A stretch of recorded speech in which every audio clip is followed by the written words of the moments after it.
Hey guys, welcome back to another video on the Inside Spurs channel. Hope you are having a great weekend and the weekend continues to be fantastic for you. Obviously, no Spurs football this weekend, but club football is back. In this video, though, we are talking about the reports surrounding Bayern Munich and their interest in bringing Mathys Tel back this summer. We're talking about Angel Gomes and Spurs and their interest in the Lille midfielder, as well as talking about Sporting CP or Sporting Lisbon, depending on who you ask, their defender and Spurs watching Ousmane Diomande. So plenty to talk about, plenty to get into. Let's jump in and talk. So look, the Mathys Tel, obviously, having been here now, what's the date today? The 29th of March. So he's been here not even 2 months now, basically, right? And a lot of people sort of go, should we sign Mathys Tel permanently? What should we do in the summer? And my sort of attitude is just wait and see. Let's have the guy have 4 or 5 months of football, see what we have. Obviously, he joined a club that was going through a lot of issues, sort of in terms of injuries and things like that. And that's obviously not going to be a great basis to show what you can do as a footballer. And we've seen some good things. We definitely have. I mean, people go, God, he's rubbish. He's this, that, and the other. And when you're playing with 30% possession with a guy who's playing his back to the goal, it's probably not suited to his style of play. But you have seen some flashes on international duty for the French under-21s. He was brilliant. So it's like, if you've got the right team and you've got the right attitude with certain players, Mathys Tel is only going to flourish. And that's the thing with youngsters, isn't it? It's about the environment that they come into. If the environment they come into is a really, really good, solid environment, then you're going to see quite quick progressions and development. If the environment that they are coming into is a difficult one, I'm just going to label it as difficult, okay? It's very difficult to say they're going to flourish. And anyone thinking he should have flourished by now, I think is probably a little bit jumping the gun on this, okay? Now, this is the thing that's come out around Mathys Tel. So Kicker have said that Bayern Munich could look at recalling players from loan spells a few weeks early so they can play in the Club World Cup, including Tottenham's loanee Mathys Tel. Now, the Club World Cup, I believe, is changing a little bit from this season onwards. I believe there's a big financial reward for doing well in it. Whereas, like, when I used to do it playing, like, Football Manager or Championship Manager, it was always like, oh, I'm in the Club World Cup, I might, right, use like all of your reserves, use all your youngsters, who the hell cares? But when now they're offering millions and millions of pounds, teams are caring. So Bayern Munich having Mathys Tel makes a ton of sense, to be honest. I also think that they are going to be trying to move off of a Kingsley Coman this summer. It's weird with Bayern because obviously the number 10 is Musiala, the right wing is Elise, the striker's Kane. Those three are phenomenal, right? The left wing does kind of feel like it's taken a massive backward step. Coman hasn't done very well this season. Gnabry hasn't been very good. Sane really only plays on the right now. So that's why they're looking at, well, we need to bring in a left winger. And Mathys Tel probably could play that position for them. It's Bayern Munich at the end of the day. But they're also probably going, a lot of our players are older players, the Gnabry's in his late 20s, Sane's obviously in his sort of mid to late 20s. Coman, I think, is in his late 20s, maybe even 30s. I don't know about Coman. Mathys Tel being 19, he's got pretty fresh legs. He's not played a ton of football this season. Obviously, before he came to us, he hadn't really played that much for Bayern Munich this season. I mean, there was a few weeks leading into the move to Tottenham where he didn't even play. So it's interesting. Obviously, look, do they have a recall option? That's a question. That goes into every sort of deal. Do they have a recall option on Mathys Tel? We'll see on that. Spurs obviously have that buy option. We'll see on that as well, to be honest. I think there's a lot of things in this deal that it's still going to be a little while away. Like we'll know in about 2 months' time, really, what we have with Mathys Tel in terms of do we want him to stick around long term. Obviously, one of the big reasons why he joined Spurs wasn't Lang or Levy because they were terrible at their jobs. It was Ange calling him and saying, "Look, this is how I expect to use you this season. This is what I see of you." Blah blah blah. He bought into sort of the Ange project that had sort of presented to him. I'm hoping now, obviously, international break being done. There's no more international football. It's just club football to the end of the season. Hopefully, we get to see Mathys Tel more. I've seen Odebear and I'm like, oh, yeah, I think there's a player there in Odebear. I'm really liking the look of him. And I'm looking at some other wingers that we have and thinking, well, Mikey's still young. He's still developing. Johnson on his day, still very useful. But, does the day come around enough? There's that question. Haven't really seen enough of Mathys Tel, so I'm hoping really between now and the end of the season, we get a good chunk of information on him. And from there, we make that decision. Do we want to keep him around permanently? But we'll see. We'll see. Sorry, morning Spurs, Yvonne, Ivan, Hawkeye, Dragon, Jazz, Kate, Joshua, Kookaburra, Sean, how are we all? How are we? Al dente, obviously al dente. That's all right, dude. Look at that lovely message from Al Dente. Yeah, do you know, Al Dente, you have a better weekend, mate. You have a better weekend than me. How about that? You deserve it, my friend. Moving on to a little bit of Angel Gomes flavoured news. So Give Me Sport have put out that Tottenham are now leading the race to sign Angel Gomes in the summer transfer window. They said that clubs from Spain, Germany and France are also in for Angel Gomes this summer. Now, for some reason, I don't know why, for some reason, I've watched a little bit of Lille recently, and don't ask me why I'm doing it. I think it's purely boredom that I've been watching a lot of like French football, watch a lot of Italian football, mostly to be honest, Inter Milan. I don't watch Napoli. I'd rather just have a nap. There's no point. If I want to have a nap, I stick Napoli on. I do watch a little bit of AC Milan, but that's mostly because it's just a chaotic world for AC Milan. I'll be interested in Juventus this season, like from now on with Igor Tudor back at Juventus and being in charge. And I was watching a lot of Lille, and they play some really cracking football. I think it's really since they played Liverpool that I've sort of just started taking a bit more notice of them. Obviously, we've been linked to Jonathan David as well. So I think that's another reason as to why I have been sort of watching. And Angel Gomes hasn't played a ton of football. He's sort of been dropped to the bench. And now, is that a situation where, look, he's not going to sign a new deal? Let's get someone else in the team playing regular minutes to benefit us for the long term. There could be that. But he really, since I would say the January transfer window, really hasn't played all that much. If I bring up his information on transfer market, I mean, 20 games this season, 14 in the league. And right now in the League One, they've played 26 times. So he's playing one every 2 games. He's played no games in the French Cup. He played 2 games in the Champions League quarterfinals. He's played 4 games in the Champions League in total. So he hasn't really played that much. And he's only averaged he's just got under 1,100 minutes. So he's not playing a ton of football, which I find quite peculiar. Now, he could have had injuries and suspensions, but when I have been sort of looking at Lille recently, he has been actually on the bench a lot. And again, I think that might be because they want to try and use his minutes to develop someone who's going to be there next season. And I totally get that and I respect that. And if you look at the Ligue 1 table, they are 3 points off third, which is the Champions League spot for the French sides. They're 3 points off third with, a comparable goal difference for now. So their season's still got plenty to play for. Maybe after this international break, Angel Gomes comes back into the team and we'll sort of see. But yeah, with Angel, in terms of getting a ball off of a back four on a pivot, using it properly, a bit of press resistant. He is all these things. Now, he's quite slight. Let's be real here.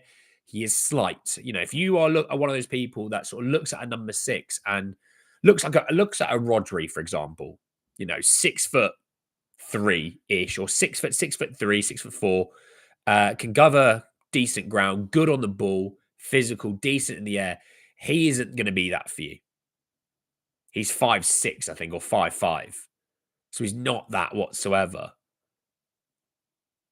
Technically, with the ball, very solid, but he's not a physical monster. His game is about sort of IQ and intellect to be in the right place at the right time, and to really just keep ticking the game over. When you think of like Jorginho, for example, when he was at Chelsea, it was always his thing was, oh, look, his pass completion is really high, but he's not picking gaps and things like that. Yeah, because his whole thing was just keeping the game ticking over and getting the ball to the guys that are going to try and play some crazy stuff. That was his game, and it worked really well. I mean, he got third in a Ballon d'Or, for goodness sake. So it's free. And my other issue, again, like we talked about in videos recently, I talked about it massively yesterday. When we talk about transfers, we don't even know who the manager is next season. So it's all good and all saying, oh, look, we're linked to X, Y, and Z. But my issue now is, okay, well then, hang on. If we don't know who the manager is, these are all club signings. So signing Angel Gomes on a free is 100% a club signing. And the new manager who gets brought in is going to be told, you need to make that work, by the way. We've just got him for free. Make it work. He's on good money per week. It's not the way it should be. You work in accordance with the manager. You don't just feed the manager. Because the manager goes, if we go, look, we really like this guy, we want to sign him, the manager should have a say to say, I don't know how I'm going to use him. He doesn't really suit my style of play. Then you don't sign him. You sign players to suit that style of play. Kudus should be back in training on Monday, likely to start against Chelsea. Yeah, well, there was chat that Palmer's going to be unlikely to play, but he's back in training, so we'll see. Not worth a 60. I'm sure there's a player there, and no doubt great attitude, but quality doesn't look to follow at the same level yet. Let's just see how he rocks into the season. Morning, Aziz. How are you, my friend? Well, potential positive is the fact we can get Parashi back, and reports saying he would want either Xavi or Inzaghi as his top two choices for a selection manager. We'll see if Parashi comes back 100%. And I just can't, like, look, I will never speak for a person as to what they should or shouldn't do. Neither should you as a human, right? I just sort of weigh up their situation. And Inzaghi leaving Inter Milan just truly makes no sense to me. It just doesn't. He's got an absolute vice grip over the Serie A. He has a club who adore him and want to do everything for him. If he didn't win 10 games or at Spurs, there'd be people saying, get out of my club. So it's like, just stay, mate. Honestly, stay at a club that loves you. You're winning the title in the Italian league. You're in the Champions League every year. San Siro is a beautiful stadium. You're in a beautiful city with better weather. You're Italian as well. It's like a lot of those things tick his boxes. Now, look, he might say, actually, I want that fresh challenge. I want that new challenge. Then if he does, mate, most teams in world football are going to want you. Like, it wouldn't shock me if Chelsea season goes a little bit ropey towards the end. Maresca could be gone. And then it's like Inzaghi. That Inzaghi, Chelsea screams marriage, And it's like, yeah, but like they sack managers quite quickly. It's like, yeah, but they pay ridiculous wages and you always get at least one really great year where they win trophies. So it's like, yeah, give me that over a fan base who turns on their own players and abuses them. But anyway, no, but on Xavi, like I said, with Xavi makes sense in terms of he loves using sort of the academy system in youngsters and improving players. And he would improve your Grays and your Bergvals and Tel still here and all those other youngsters. But he also needs the ready-made players, ready-to-go players who are top international players. That was his thing at Barca. Barca were like, we're going to use Casado, we're going to keep using on Pedri and Gavi and Balde, and Lamine Yamal. But he also went, yeah, but I also want you to spend 60 million on Ferran Torres. I want Lewandowski. I want you to keep Frenkie de Jong, who's on crazy money per week. I still want Araujo. I still want, Jules Koundé.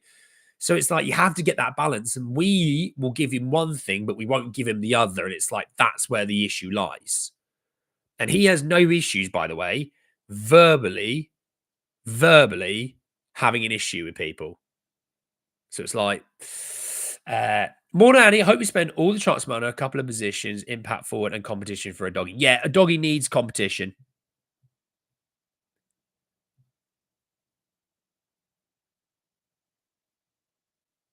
Yeah, it needs competition.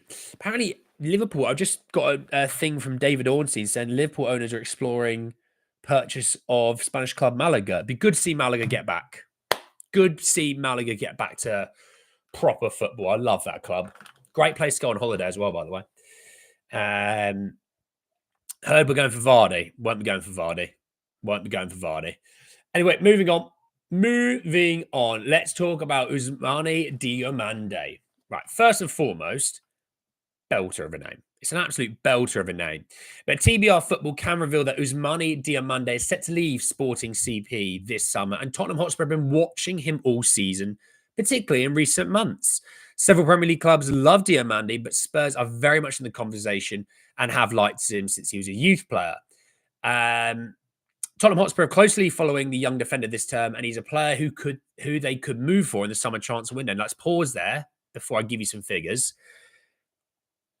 Really, really exciting player. You know, I'm going to go through all of his information in a second. Really, really exciting player.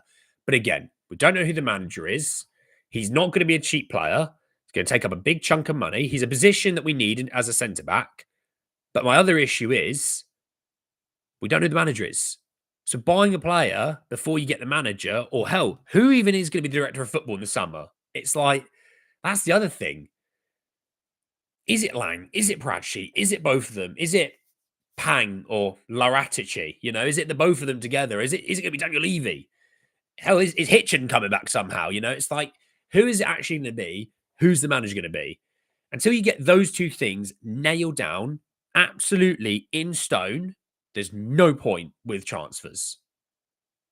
So again, we talk about this on face value, but we always understand this is irrelevant until we know the manager and the director of football. The fact we've been scouting him is very interesting. We've been using our data system, so maybe he flagged up on the data system, hey, this guy could be a bit of a player for us. Hence why we've been out there watching him and getting a look at him. And obviously Sporting have had tons of success. I know Amorim now is at Manchester United, but again, it's all about the manager and the director of football. So let's sort of see on that one. It goes on to say that Ousmane Diomande has a £67 million release clause at Sporting, but sources have told Graham Bailey that he could be available for 50 million. So a little bit less than his release clause. It says that Diomande is very high on Tottenham's list of defensive options. Well, that won't be happening then. However, they're not alone, as several Premier League clubs are also in the race. It doesn't matter if they're in the race or not. Even if he was high on the list, we won't be getting him because we don't like getting the top three on the list because they're expensive. We go for number 7 or 8 because they're cheap. Sporting's current director, Hugo Viana, who's expected to join Manchester City, is open to taking him to the Etihad Stadium when he finally completes the switch. Chelsea, Liverpool and Newcastle have all been checking his progress and could rival Spurs. Now, look.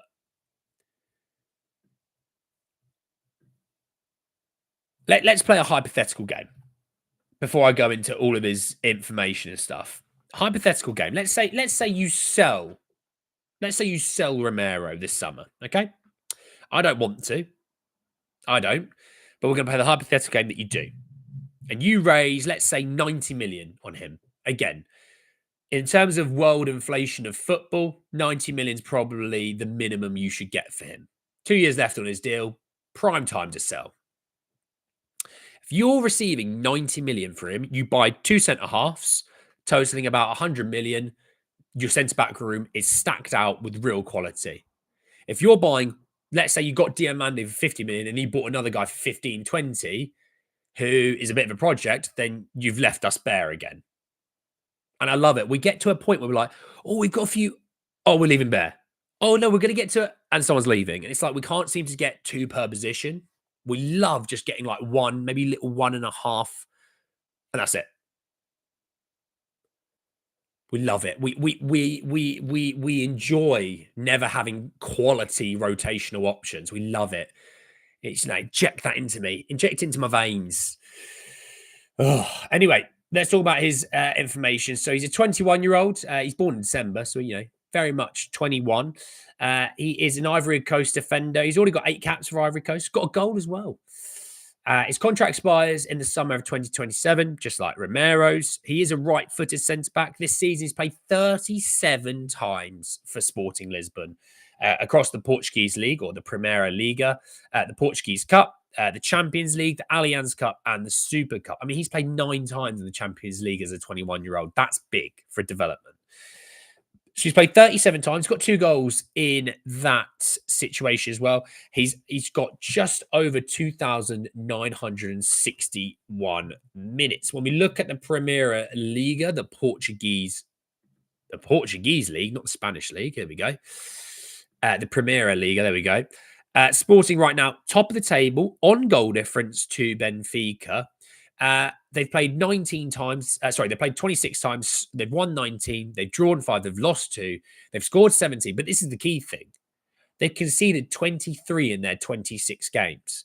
Now, Porto and Benfica have conceded 20 each as well. So even Braga have conceded 22 times this season. Okay. Sorry, Braga. That's kind of thrown me off a little bit. So look, he's a part of a really, really great team at the moment. Obviously, they've won loads. They've won loads, but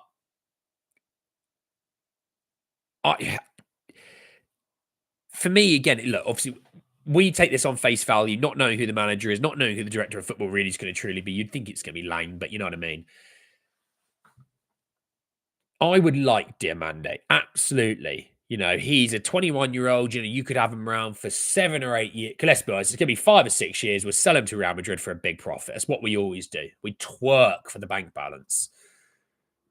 But, if we were a serious club, this is a guy that could be your centre half for a decade. And that's I always talk about ceiling and floors. It's a really big thing in terms of like American sports. Someone's floor might be lower than the other in terms of the worst case situation is he's going to be worse than this guy. But his ceiling is so much higher. So you're trying to buy that potential. This is a guy whose floor is really, you don't really truly know. It's probably going to be fairly low because he's a youngster. But his ceiling is so incredibly high. The level of ability is going to be there. Now, City bringing in the sporting director from Lisbon, that's obviously going to be a key problem in there. Are Spurs going to pay comparable wages? That's really what this deal is going to come down to. That's literally what the deal is going to come down to. Are you going to pay the wages for quality players? The answer so far is no. We don't do that. No. We want to make the spreadsheet look good for investors who are never going to invest. Can we still get top 4 football, by the way, if we keep reducing the wages? It's like, that's the issue. If you pay the wages that these players are saying, yeah, I'll come to your club. This is the wages that I want because this is comparable with people in my level of ability at my age, then yeah, we would absolutely have a chance to sign him because the ability is there. It's a great city. The wage would be good. A lovely stadium, blah, blah, blah, blah, blah. But Man City are going to pay him a good wage, and he's not going to play tons of football. They just signed Kusanov. They've still got Ruben Diaz. They've still got Akanji and Ake and Gavardio. And look, I'd expect maybe one of those centre-backs to move on. Not Kusanov, obviously. But maybe, an Ake might move on or an Akanji move on because, obviously, if you're going to bring in a Diomande, you need to free up minutes. I mean, John Stones, I expect John Stones probably to be moving on this summer due to the injury situations with him this year. Diomande would then get the minutes. There's no reason why, when we talk about those are some of the other clubs that he's been linked to, why we shouldn't be able to easily beat them to this deal. Yeah, there is the key reason. I know it exists, but it shouldn't be there.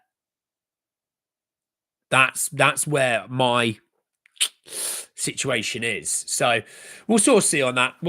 He's definitely going to City, absolutely. Could the transfer links mean that Ange is guaranteed another season? He's not guaranteed another season whatsoever.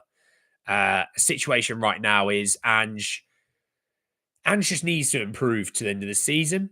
I would say the Europa League success look, he's going to have to get through at least one more round minimum. And I mean minimum. He's probably going to need to get to the final. So he's going to need to get past Frankfurt and he needs to get past Lazio or Bodo Glimt, which you would expect us to beat Lazio or Bodo Glimt. Like, no offense. Like, Lazio are a solid team. Frankfurt better than both Lazio and Bodo Glimt for me. So it's like, you know, if you get past this one, you should, if you can get past Frankfurt, you should be able to get past the other two. Now, should is obviously a subjective word in the world of football, but you should be able to. And then it's in the final, it's 90 minutes, anyone's game. Until the referee gives a handball against us in the first minute that isn't a handball. But that's neither here nor there. Don't want to give you any PTSD for the weekend ahead. Spurs changing both manager and director is madness. It's going back to the same situation Ange joined. Spurs structure is a joke. And he won't get another qualities player like Romero in then. Well, he won't. Romero is a World Cup winning, double Copa America winning centre-back who, when fit, is a phenomenal footballer. And he's fit right now. And the amount of people that went, he played loads of football for Argentina in the international break. It's like, yeah, but we don't play till the 3rd of April. So he's going to get at least a week to 2 weeks, nearly potentially 2 weeks rest. So, okay, he's played a couple of 90 minutes. That's only going to make him better. It's only going to make him fitter now. He's played those minutes. The Romero that I expect to see once we come back against Chelsea should be better than the Romero that went away. And ironically, the Romero that we had before he went away, before he was substituted in that game, had kept a clean sheet. So I'm going to base it on that. Needing to be fitty, absolutely. Would you say Romero if we brought in Diomande and Hincapie? Yes, but Hincapie won't be leaving Bayer Leverkusen this summer. Jonathan Tah will be leaving Bayer Leverkusen this summer on a free, either to Barca or Bayern is my guess. We've been linked to Jonathan Tah. That's not happening. It's not happening. It's Bayern Munich or it's Barcelona. Again, they'll pay the good wages. We hate that idea, and Tar is going to demand a very, very good wage. But because he's leaving, and I think Tapsoba was out. I watched Leverkusen yesterday. So I get bored and just watch all sorts of football. Tapsoba's out because they had Mukiele playing right centre back. Tar played central centre back, and Hincapie played left centre back. Hincapie won't be leaving. I know we all like him. He won't be leaving. Sell Romero and Bringway. That'll probably look like it's going to be the play. Paperclip, how are you, my friend? Only way if Ange gets another season is winning Europa League. We're back linked with Moani. Do you expect a move? Look. When it comes to players who are out on loan, like a Kola Moani, like Tel and those sort of guys, I'm just going to wait till the end of the season with those guys. Kola Moani might absolutely rip up the Serie A. I mean, what's his record? Hang on. What's Kola Moani's record so far in the Serie A? Okay, here we go. Player profile. He's got 8 games played, 5 goals, 1 assist, and he's got 1 game played in the Italy Cup with an assist. So 9 games, 5 goals, 2 assists. It's not a bad return for him. But obviously, Igor Tudor is apparently a big Vlahovic fan, so we'll sort of see what that situation is there. What does things change? But I don't know on that one, to be honest. We can beat them all. Just depends what Spurs turn up. On that night, flip of coin is no consistency.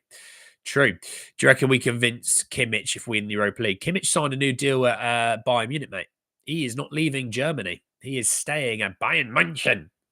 So, yeah, we won't be getting the fella. I see they're trying to give Sane a new deal. They gave Davies a new deal, then tore his ACL. That was horrible to hear. And Thomas Muller's getting another deal. Go on, Thomas Muller. Bloody, I love that. Because every time I watch Bayern Munich, he's not been very good. But it's just like, it's that, he is Mr. Bayern Munich now, isn't he? So we'll sort of see. But look, there's the roundup on Diomande, on Gomes and Tel. Let's just wait and see. And why can't we be a normal club and buy some proper quality and have some ambition for this club? There's only one answer, and he sits up there. And it's not God. I promise you, it's definitely not God. But anyway, look, I'm going to go and walk a dog, play some Football Manager, and watch some football today. Enjoy the rest of your days, your mornings, your afternoons, your evenings, wherever you're in the world. Please look after yourselves, and I should hopefully speak to you all tomorrow to talk even more Spurs. Take care, everyone. Peace.